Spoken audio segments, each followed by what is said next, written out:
जैसे ही रमा छमछम को चराने जा रही होती है कि तभी किशन उसे कहता है, अरे रमा, आज तुम रहने दो, मैं बकरी को चराने ले जाता हूँ।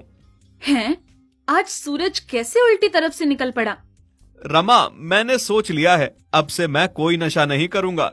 नशे में रखा ही क्या है, अब से मैं भी घर के काम काज करूंगा, हर काम में तुम्हारा हाथ बटाऊंगा। मुझे यकीन है मैं सुधर गया हूँ। अगर ऐसा है तो बहुत अच्छी बात है। मुझे बहुत खुशी है इस बात की कि तुम सुधर गए हो। किशन रमा से झूठ बोल के छमछम को ले जाता है और छमछम को चराने नहीं बल्कि सेठ के पास लाता है। ये किशन मुझे कहाँ लाया है? जरूर ये मुझे बेचने लाया है। अब मालकिन को कैसे पता चलेगा कि ये मक्कार मुझे यहाँ लाया है? सेठ जी, अब तो मैं कर्ज से मुक्त हूँ ना, अब मैं जा सकता हूँ ना? हाँ, निकलो अब तुम यहाँ से और दोबारा अपनी शक्ल मत दिखाना। किशन अपने आप में खुश था कि अब वो कर्ज से मुक्त है। जब रमा शाम को उसे खाली हाथ पाती है तो वो देखती है छमछम उसके साथ नहीं है तो बहुत रोती है।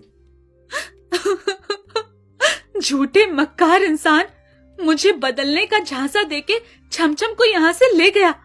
कहाँ है मेरी बच्ची छमछम? मुझे पता है, जरूर तूने उसे अपने नशे के कर्ज खत्म करने के लिए किसी को दे दिया है। अरे कैसी पत्नी हो तुम? पत्नियां अपने पति के लिए कुछ भी कर गुजरती हैं। तुम एक बकरी नहीं दे सकती? बेच दिया तो क्या हो गया? मुसीबत के समय घर की चीज ही काम आती है, तो यह बकरी मेरे काम आ गई। कितने बुरे इंसान हो तुम, कितने स्वार्थी हो। अपने स्वार्थ के लिए कल मुझे भी बेच सकते हो। छमछम में मेरी जान बसती है, मैं तुम्हें छोड़ सकती हूँ पर उसे नहीं। रमा जैसे तैसे छमछम का पता लगाती है और सेठ के पास जाके बहुत सारी मिन्नत करती है, उसे वापस ले आती है। सेठ सिपाही भिजवा के किशन को बुलवाता है। देख किशन, तुम्हारी पत्नी वो बकरी तो ले गई, अब मुझे मेरे पैसे जैसे मर्जी वैसे चाहिए। मैं तुम्हें 1 दिन का समय देता हूँ, मुझे मेरे पैसे चाहिए और याद रहे ये तुम्हारा आखिरी मौका है। अब मुझे पैसे नहीं मिले तो तुम्हें मैं पुलिस के हवाले करवाऊंगा। ये सब सुन के किशन बहुत घबरा जाता है। नहीं नहीं नहीं, मुझे जेल नहीं जाना, ये सब तुम्हारी वजह से हुआ है रमा। ना तुम बकरी वापस लाती और ना सेठ मुझे पुलिस के हवाले करवाने की बात करता। अब मुझे कोई फर्क नहीं पड़ता, तुम्हें पुलिस ले जाए या कोई मार डाले, मैं अपनी छमछम और उसके बच्चे के साथ खुशी खुशी रह लूंगी। किशन बहुत चिंतित था कि वो पैसे कहाँ से लाए। उसके पास बस 1 ही दिन था। ये बकरी ही मुझे यहाँ से बाहर निकालेगी। रात होते ही जैसे ही रमा सो जाएगी, इस बकरी को शहर ले जाकर कसाई को बेच दूंगा और जो पैसे आएंगे सेठ को देके अपनी जान बचा लूंगा। रात को जैसे ही रमा सो जाती है, किशन चुपके से छमछम के निवास में जाके उसको कसाई को बेचने के लिए ले जाने लगता है।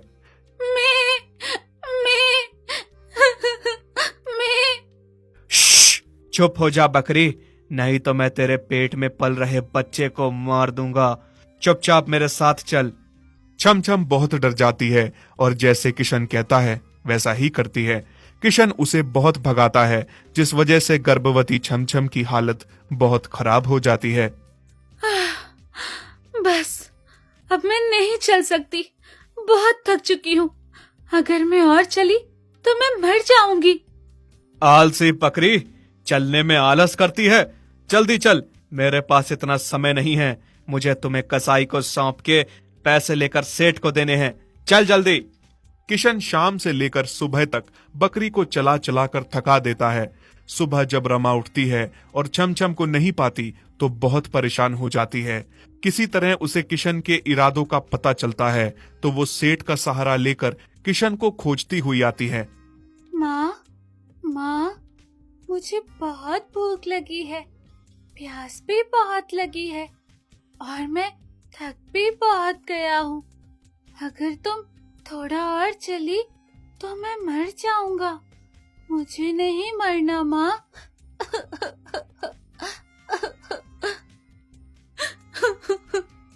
रहम करो, रहम करो, इतने बेरहम ना बनो।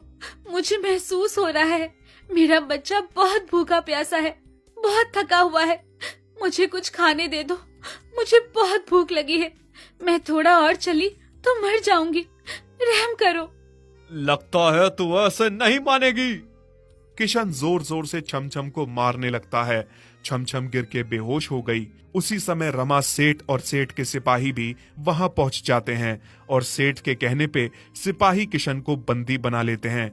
छमछम उठो, छमछम मैं आ गई हूँ, अब तुम्हें कुछ नहीं होगा। क्रूर इंसान, तू अपने मतलब के लिए किसी भी हद से गुजर सकता है, किसी मासूम बेजुबान जानवर तक की भी बलि दे सकता है। तेरे जैसा इंसान इस समाज में रहने लायक नहीं है। सेठ जी, इस आदमी को कड़ी सी कड़ी सजा मिलनी चाहिए। मुझे इसकी कोई जरूरत नहीं है, इससे मेरी आंखों से दूर करिए। सेठ किशन को पुलिस के हवाले करवा देता है। रमा छमछम को घर ले जाती है, उसकी देखभाल करती है, जिससे छमछम और उसका बच्चा बिल्कुल स्वस्थ हो जाते हैं। रमा छमछम और उसके बच्चे के साथ खुश रहती है।